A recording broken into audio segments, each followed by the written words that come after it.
Olá, meus amigos e amigas, eu vou falar nesse vídeo um pouquinho sobre o filme Parasita. Trata-se de uma alegoria sobre as relações em sociedade e uma crítica a essa estrutura de relacionamentos que a gente mantém. Dentre todos os aspectos possíveis, eu vou querer destacar apenas um, que é o filme como uma crítica àquilo que dentro dessa estrutura do capital é algo muito caro, que é a esperança. A esperança ideologizada dentro dessa lógica do capital. Essa esperança está sintetizada no projeto, no plano de mudar de vida. E mudar de vida no filme é representado pela ideia de uma mudança de lugar. E nessa tentativa de mudança de lugar é que a gente percebe como os conflitos vão ali se desenvolvendo. Para que eu possa prosseguir esse caminho, eu destaquei 3 elementos que me ajudam a construir esse raciocínio. O primeiro deles é a casa da família Kim, de onde nasce a narrativa, a casa da família Park, que é a casa envolvida na narrativa, e o terceiro elemento é o bunker, que aparece ali do ponto mais alto do filme para o seu final, já no desenrolar da história. Essa perspectiva do lugar está representada primeiramente pela classe social ocupada pelas famílias. A família Park é a família rica, a família Kim é a família pobre, mas também na verticalização visual da narrativa, porque a gente percebe que muitas coisas, começando pela família Kim, muitos elementos são mostrados de cima para baixo. A família Kim está abaixo da linha da rua no início do filme, em sua casa.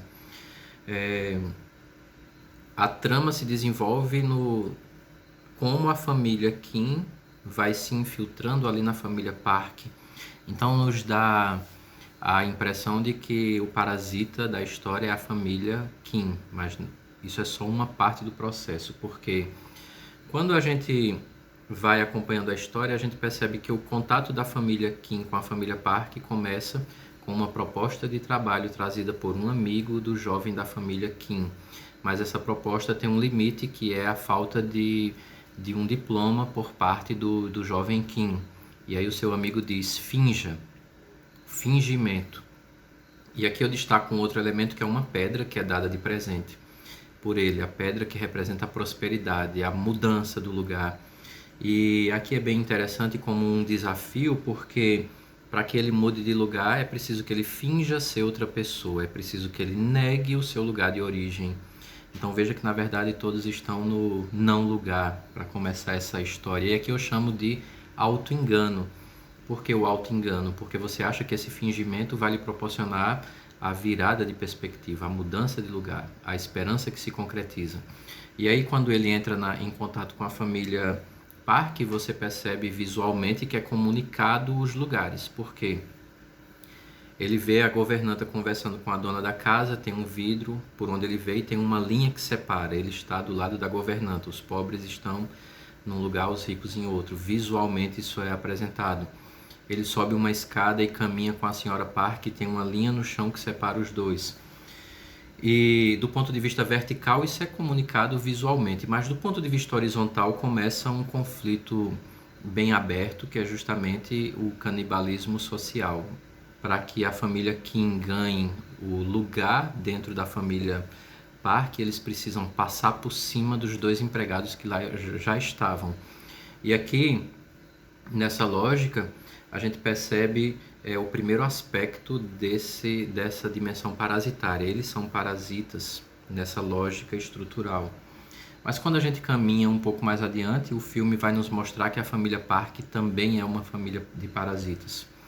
E aí tem uma coisa que é bem interessante, porque a família, eu vou destacar algumas cenas que mostram isso. Além da estrutura de relacionamento patrão-empregado, tem o fato deles não hesitarem em abrir mão daqueles que eram seus funcionários, típico de uma estrutura parasitária. No momento que o hospedeiro já não tem mais nada para oferecer, ele vai ser substituído, o parasita migra. E nessa lógica, o primeiro grande ponto da crítica é que o problema não é você não ser explorado, o problema não é você ser explorado, o problema é não estar em condições sequer de ser explorado, que é justamente a condição que eles viviam no início. Então eles migram achando que isso é algo, um propósito, vamos dizer assim. E aí eu destaco 3 cenas: a senhora Park e o senhor Kim falando sobre a governanta. Ele tenta segurar a mão dela, é comunicado naquele gesto que eles são de mundos diferentes, porque ela tem dificuldades em apertar a mão dele. Depois o senhor Kim, já como motorista, conversando com o senhor Park no carro, e alguém cruza com outro carro, o motorista chama um palavrão e o patrão manda ele olhar para frente. Então veja, os lugares estão bem delimitados. E aqui aparece uma palavra muito importante, que é a palavra limite. Você não pode cruzar o limite. Ou seja, você trabalha para mim, mas eu sou de um mundo, você de outro. Não cruzar o limite. O lugar está determinado. É mais ou menos assim. O filme se encaminha para o seu ponto alto, que eu chamo de revelações, que é quando essa lógica do lugar é efetivada, porque a família Park sai para uma viagem e os Kim se alojam na casa. Eu chamo isso de revelações porque eles estão debatendo ali e tem uma conversa onde o pai da família Kim mostra um tipo de senso de consciência e é repreendido, ou seja, não saia do limite, volta o limite. Só que agora ele não é mais vertical, ele é horizontal. E descobrem que no bunker tem um homem morando.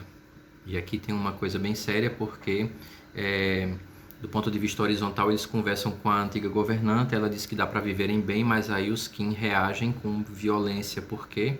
Porque você não pode ameaçar o meu lugar. Então vejo o lugar como algo muito caro. A segunda revelação é quando os Park voltam e o casal Park está sentado no sofá e eles falam sobre os Kim, sobre os seus empregados e tal, e o cheiro do Sr. Kim é novamente destacado. E aqui tem um ponto que me chama muita atenção, que é quando o Sr. Park diz o seguinte: olha, ele não passa dos limites, mas o cheiro passa. Então veja, independente do que faça, você tem um lugar que está determinado, não pode cruzar esse limite. Essa história do cheiro já tem vai ser destacada novamente quando o filho caçula. Esse é um outro momento. O filho caçula sente o cheiro do motorista e da governanta e diz: eles têm o mesmo cheiro, a Jéssica tem o mesmo cheiro. Essa dinâmica do cheiro é um elemento para delimitar lugares. Os lugares estão definidos. E aqui tem uma chuva. A família Kim consegue sair da casa e da casa dos Park. Voltando para sua casa, eles percebem que tudo foi levado pela chuva. E aqui tem o contraste do lugar, porque a infraestrutura mostra o lugar dos ricos e dos pobres. Enquanto os ricos estão vendo a chuva como um espetáculo, os pobres estão sofrendo por conta dela. A pedra da prosperidade reaparece em alguns momentos e é bem interessante porque tem uma festa, e aí eu já estou caminhando para o final, tem uma festa na casa dos Park e o jovem Kim desce as escadas com a pedra. Bom, possivelmente, e aí a minha leitura, para matar quem estava ali, porque se eles saírem, ameaçarão o lugar que eu conquistei. Então veja essa luta pelo lugar. Mas na festa, aquilo que antes era velado, do ponto de vista vertical, se torna muito aberto, porque na conversa entre o Sr. Park e o Sr. Kim é dito com todas as letras e com todas as caras: você está recebendo para fazer isso, entenda isso como parte do seu trabalho, ou seja, eu posso comprar o seu dia de folga. E aqui tem uma indiferença total, porque não pergunta nada sobre a chuva, sobre o que eles viram, o que aconteceu, se aconteceu alguma coisa. A dimensão parasitária da família Park está apresentada aqui de uma maneira muito nítida, pelo menos na forma como eu leio esse filme. E aí eu falei de algumas cenas ali um pouquinho atrás. Eu falei o Sr.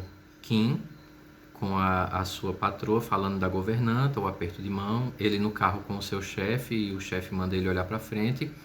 Falei sobre o filho caçula e o cheiro de todo mundo. Mas aí tem uma cena que é bem interessante, porque o jovem Kim está no quarto com a menina da família Park, de quem ele era o tutor de inglês.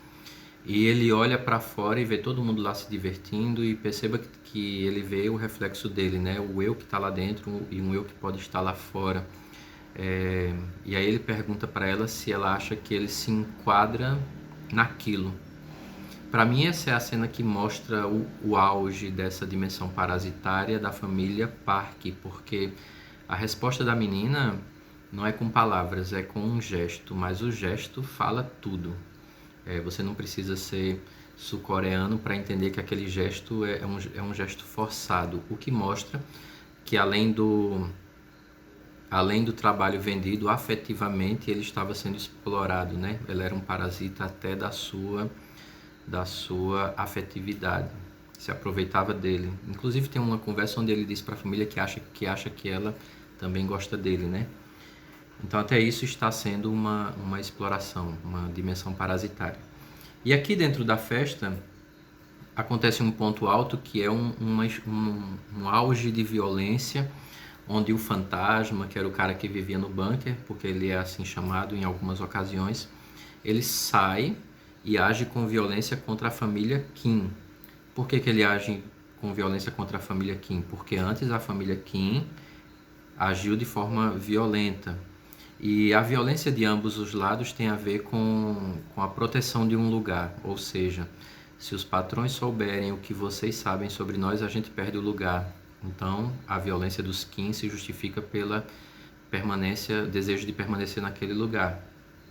Já a violência do homem que vivia no bunker é porque, como a esposa dele morreu, quem é que vai cuidar dele agora e como é que ele vai se cuidar? Então, você me tirou o lugar.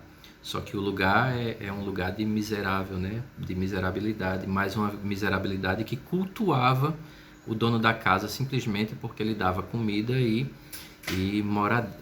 moradia. Então, a violência é, do ponto de vista horizontal, muito aberta. Mas do ponto de vista vertical também acontece. Quando o Sr. Park quer a chave do carro, ele fez uma opção. A opção não é pela empregada que está ferida, é pelo filho que desmaiou. Bom, eticamente falando, entre uma pessoa que desmaiou e outra que foi esfaqueada, parece que a escolha seria pela pessoa esfaqueada, né? Mas isso não acontece. Ele opta pelo filho totalmente indiferente a outra pessoa que está ali ferida. E aqui tem um ponto interessante porque o Sr. Kim percebe que ao pegar a chave, o seu chefe até então tampa o nariz, ou seja, o cheiro do pobre que determina o lugar e eu me afasto disso. Então veja que o lugar é muito bem definido. E o final do filme mostra essa definição do lugar porque a casa dos Park termina com outra família rica, os Kim que sobreviveram voltam para casa, menos o Sr. Kim porque ele fica no bunker. Então a casa permanece ocupada por uma família rica, o bunker permanece ocupado por alguém num estado de miserabilidade e a casa dos Kim permanece ocupada pelas mesmas pessoas. Ou seja, por mais que você corra, por mais que você se esforce, você termina ali. Só que você pode até dizer assim, não, mas é porque eles agiram de forma mentirosa. Mas aí o filme tem esse enlace porque já no final o filho do Sr. Kim está planejando trabalho, casamento, sucesso financeiro para comprar a casa. Bom, mas aí o próprio diretor disse em algumas entrevistas que isso é um sonho porque precisaria de pelo menos 540 anos para conseguir dinheiro para comprar aquela casa, ou seja, para aquela condição de vida é impossível. Então perceba que é aqui que entra essa dinâmica da esperança, porque por mais que você corra, por mais que você queira, você sempre vai terminar no mesmo lugar. Essa aqui é uma crítica a essa esperança ideologizada dentro da lógica do capital, né? Por mais que você corra, você sempre beneficia, na verdade, outros. E a pedra da prosperidade, que antes era o elemento da sorte, vamos dizer assim, se mostra um instrumento contra o jovem Kim. E ao final ela é colocada na água, porque a água também é um elemento que delimitou lugares por conta da chuva. Então não há saída dentro da lógica do capital. Essa é a grande crítica do filme, né? Dentro dessa estrutura não existe esperanças.